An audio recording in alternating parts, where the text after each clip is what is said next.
Hi guys, welcome back to Daisy Bites. Today I am making spare ribs, short spare ribs, and these are absolutely delicious. I get them from my local butcher, okay? And they have bone here, and then they have the meat here.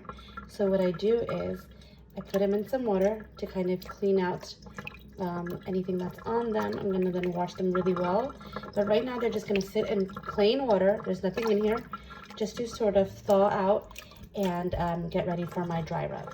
Okay guys, now on to the dry rub. Now you don't have to have this accessory here. You could chop it. I mean, I guess you could do it in a plate or a blender or whatever, but I like to do it in this. I just love the way the flavors come out. Okay, so what I'm going to add here first is a couple of cloves of garlic. I'm using about, let me see, 3, 4, 6 of them because I have a lot of spare ribs. So I'm gonna first mush these up. Okay, you just have to keep hitting them, mush them, get the juices out. Once they break up a little, it'll be easier to work with. But you see how at the bottom, it's very juicy. That's what you want. Let me go ahead and put some pressure on this, and I'll show you what I do next. Guys, I actually put an entire clove in. I did 5 or 6 to begin with. I saw how much I had, and I wanted some more. I have a lot of spare ribs there. So I'm gonna break them down. You see how that's working, and it's getting oily. The garlic oil is coming out, and so it smells amazing. So I just keep chopping it. I really work the garlic because that's such intense flavor, and you really want that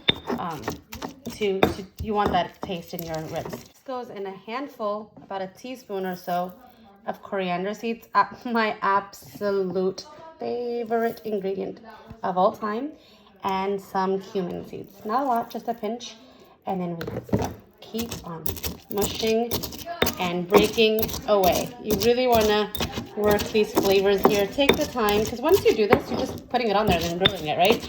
So this is where you take the time to get your flavors right.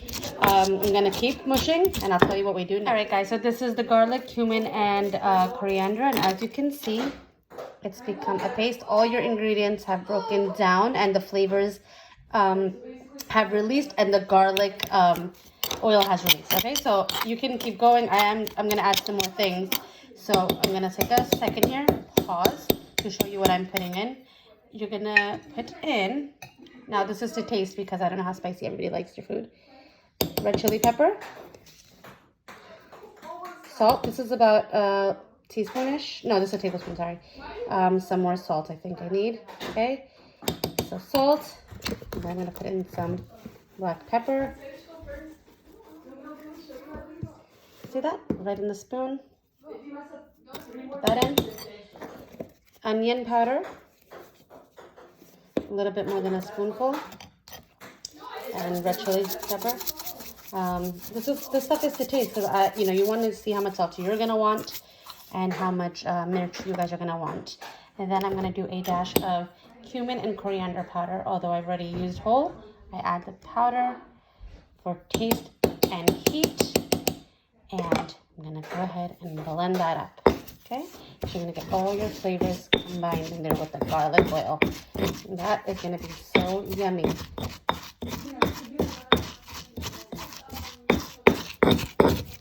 See the colors changing? And it's really become mush, and it didn't take much time. Of course, this helps that it's heavy stones, and I love the flavors better than grinding. I love these flavors. Okay, I'm going to stop for a second here, and I am going to now add a little bit more of each. Cumin, red chili, salt, onion, red crushed chili pepper, cumin, coriander and cumin powder, and another spoonful of coriander seeds, and another spoonful of zira. The reason I do it like this slow to release flavors at each level. I don't want to put in too much, and then when I'm trying to rub it on the ribs, it's not nicely done. I want it to be, I don't want there to be any chunks in my mouth. I don't want to have to taste anything. I just want the dry rub to go on nice and smooth, like a blended powder. I mean, it's gonna have a little bit of bite because the coriander seeds and the zira have that bite. But really just keep working this down until you get all the flavors. Press those seeds so that you can get flavors out. I'm gonna give you a close-up of what this looks like. And it's a dry rub like so. My hands are shaking, guys, sorry.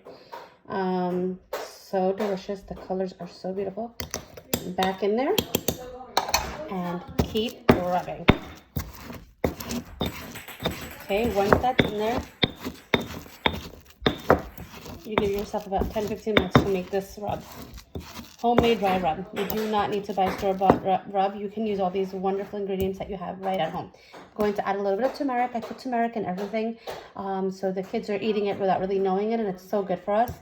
Let me get a few more things that I want to add in here now, and I'll keep you posted. Okay, guys, I added a teaspoon of haldi, which you can see right here, it's turmeric. And then now I'm going to add ginger garlic, the actual paste. So yes, the dry rub does have a little bit of this paste in here, and that is just to bind everything together and make a paste that's easy to work with.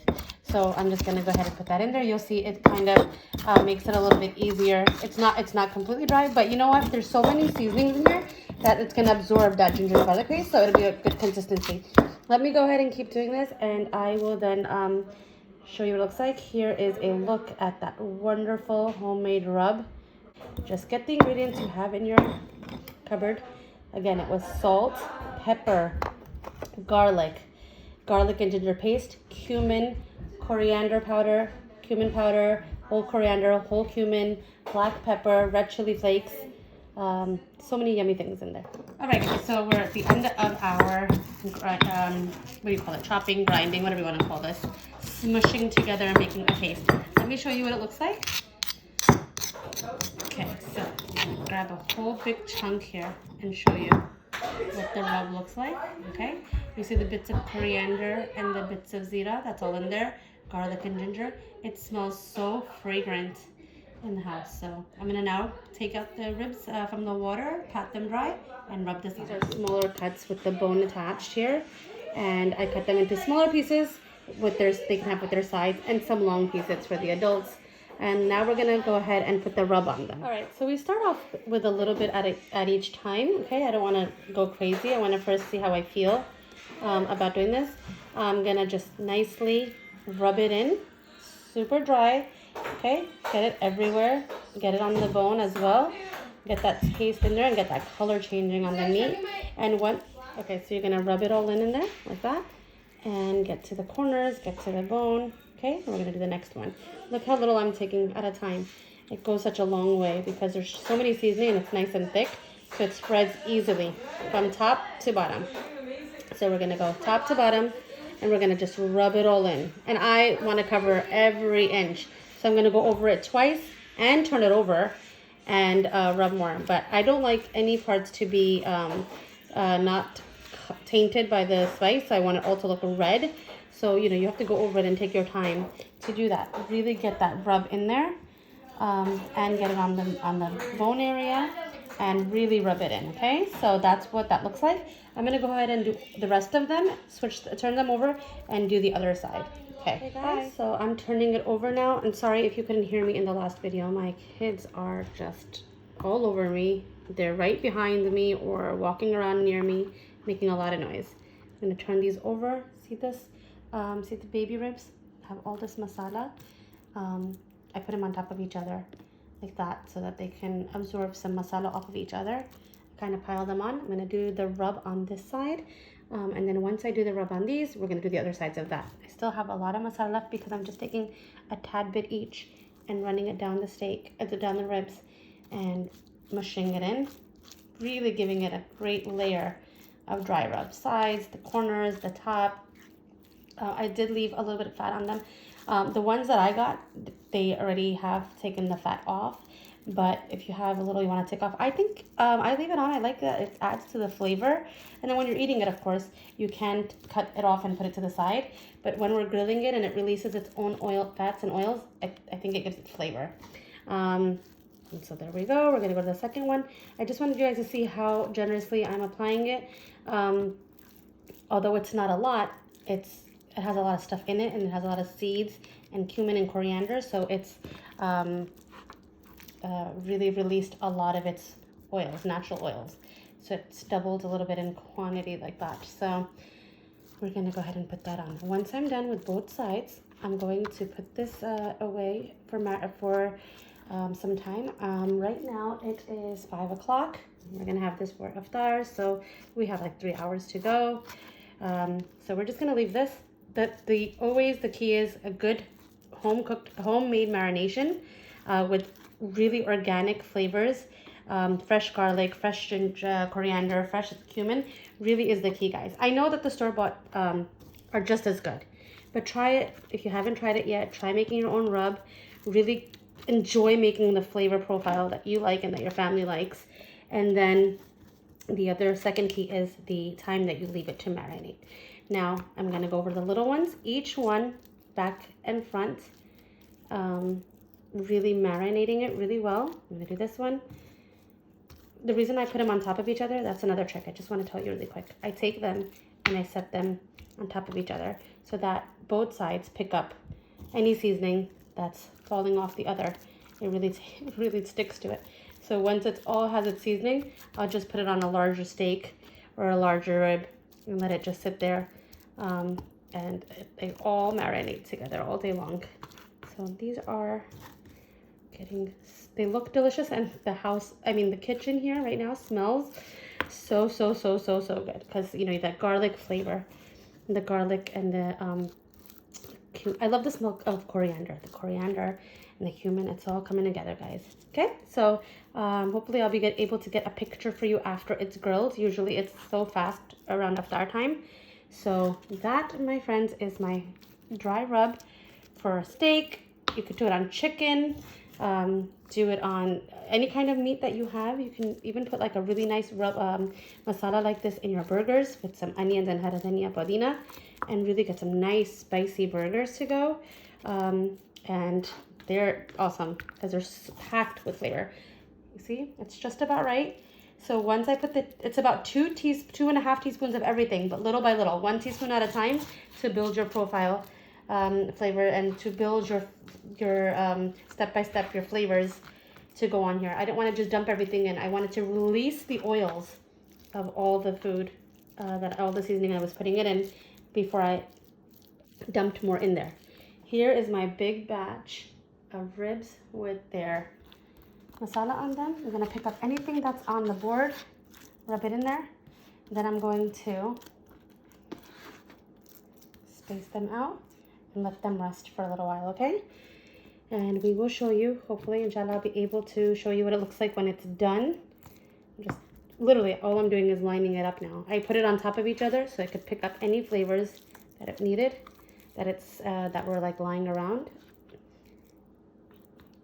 So I go step by step and I look. You see this, what's here on the board? You want to get all that in there. So I keep moving them around, seeing if I can pick up some masala from anywhere on my board. Put them in the refrigerator. And these didn't take long to defrost. I took them out of the freezer, put them outside on my island for maybe like 30 minutes, and then I just put them in hot water, and literally 10 minutes later, they were thawed and defrosted. Never use a microwave. I don't suggest using microwave on defrosting anything, or in general reheating anything. If you can use a pan, please do. Okay, how does that look? Doesn't it look like heaven? All right, guys, that is the spare ribs, short ones and long ones for the whole family, ready to go and be grilled. Put them in the oven, put them on the grill, put them in a cast iron, doesn't matter. They have the seasoning they need to be delicious. Okay, guys, so spare ribs masala on.